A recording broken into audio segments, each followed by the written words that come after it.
For Ball State fans, Sabrina Mangapora's career will always be a case of what was and what could have been.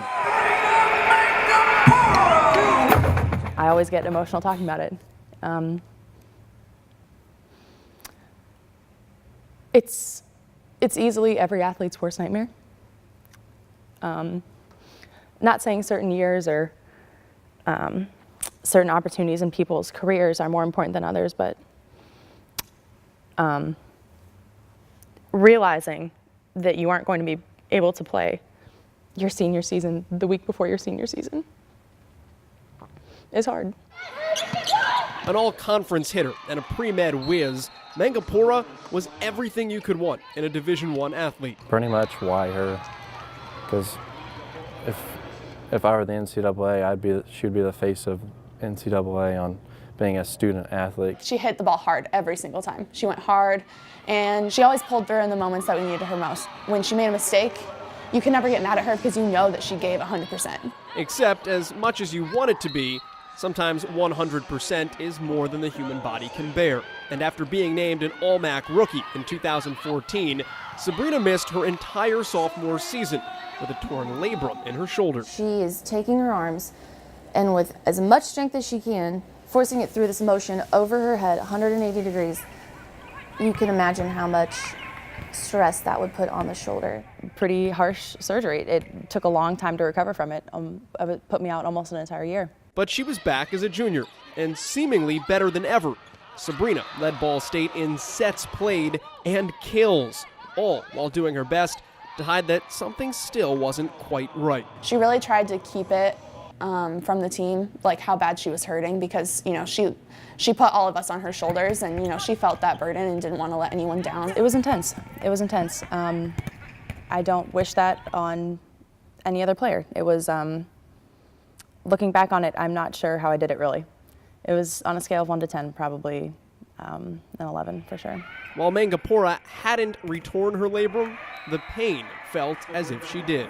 I just kept getting the same answer that, this is how it's going to be if you continue to try and play, and that you've reached the limits of your upper body, and that you can't go more. So like most people in her position, Mangapora finished the season anyway.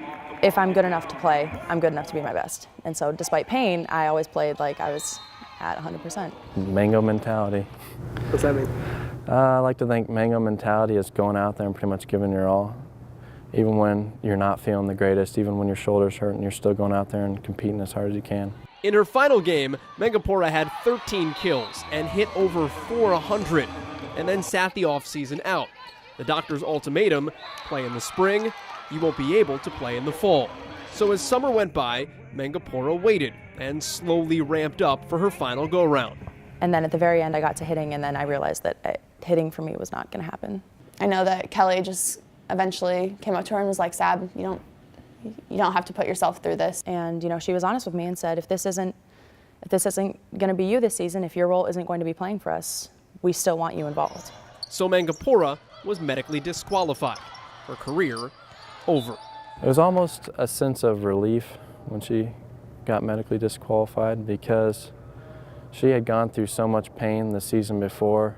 She even tried multiple times to try to go through it this season. If she would have tried this past season, it would have just been difficult to watch, because it hurts for her just to raise her arms at time, let alone swinging as hard as she can. And Kurt Talbert, Mangapora's boyfriend of nearly 4 years, would know. I really can't over-exaggerate his influence in my life, so.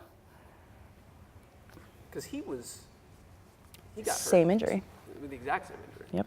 A baseball player, Talbert saw a torn labrum help derail his own career, so he turned into a support system for the school's newest student assistant coach, who couldn't stomach walking away from volleyball completely, even buried in her MCATs and med school applications. Even then, I couldn't do it. I couldn't picture saying goodbye after all the hard work we've done so far for this season specifically. To stop so abruptly a week before the season, that was out of the question for me. Being medically DQ'd, Mangapora stayed on scholarship, although it no longer counted against the team, freeing up a spot for one of her best friends, in a moment that went viral this fall. As of today, Jess is on a full ride scholarship for this year. But that was just the first of many helping hands that Mangapora dealt out this season. Sabrina never backs down. She always just is going to find a way to help us win, and I think that is very comforting when you're a player and you just feel like nothing's working, to be able to look to Sabrina at a huddle and she just has the right things to say. She knows the right way to communicate with her teammates. Can you see how I do this and see how I can do it better? You know, that's a lot to ask of someone who's actually like playing on the court. But to have Sabrina as that assistant coach, it's really nice to kind of, because you can do that, and she's not like that's her role now. Very, very receptive, and I've been very appreciative of that because I can tell that when I talk, they actually care about what I'm saying, and so that's made it easier, knowing that I can still make a difference. So there's Mangapora, though you can call her Coach Sad, at the end of the bench with a clipboard every night. I really felt like that gave her a new purpose. I mean, when you live and die for volleyball and you're doing everything for your whole life to be the best you can, and then, you know, to find out that you can no longer play, that's a tough, tough thing. You know, doing it all over, I wouldn't want to change anything. That while, of course, every athlete wants to make the most impact that they can while they're on the court, that wasn't the plan for me. And I had to do something else, and I decided to make the most of that opportunity. I would be afraid that by asking for anything to be different, that I would have a different interaction with all the people that I've met here that have helped me so much.